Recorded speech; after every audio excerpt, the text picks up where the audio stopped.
Tous les ans, au mois de janvier, HEC Montréal t'offre la chance de postuler afin de partir un semestre en échange dans plus de 120 universités provenant d'une quarantaine de pays.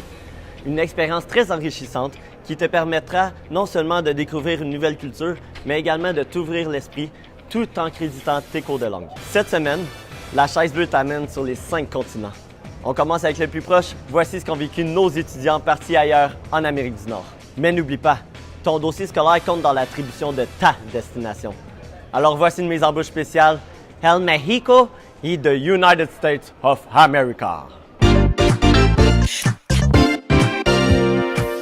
Bonjour, je m'appelle Simon Rivera et je reviens de l'échange au Mexique, dans la ville de Querétaro. Bonjour, je m'appelle Daphné, je suis partie à San Diego, en Californie, États-Unis. Salut, je m'appelle Antoine Gauthier, je suis allé à Querétaro, au Mexique. Trouver, une ambiance très accueillante et aussi un pays très festif et sous la chaleur. De me faire beaucoup d'amis, d'être proche de la plage, d'avoir du fun. Mes attentes avant de partir, c'était de découvrir un nouveau pays, de découvrir de nouvelles personnes, une nouvelle culture et d'essayer de m'intégrer dans cette nouvelle culture et puis aussi de profiter. Je dirais que le Mexique est quand même un pays un peu, avec pas mal d'inégalités.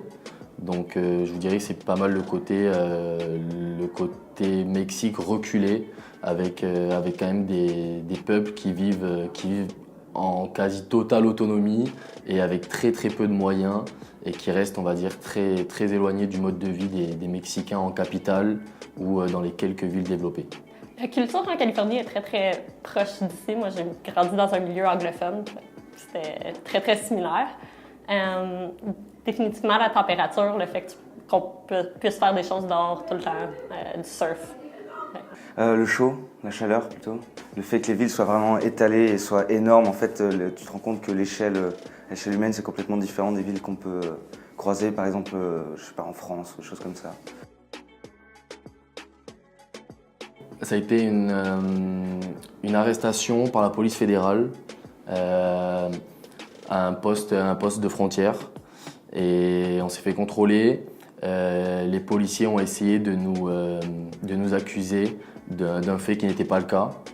Et on a eu la chance, après un bon 15-20 minutes de négociation, sachant qu'on était tous étrangers, d'avoir parmi nous un militaire français qui a réussi à échanger un patch de l'armée française avec l'armée mexicaine et qui nous ont ainsi, escortés jusqu'à notre prochaine destination.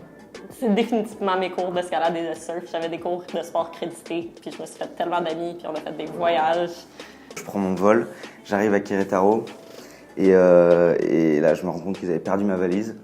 Donc j'arrive, j'ai passé ma première semaine sans argent, avec sûrement un petit découvert de moins 600 je pense sur mon compte, sans argent et sans habits. Et voilà.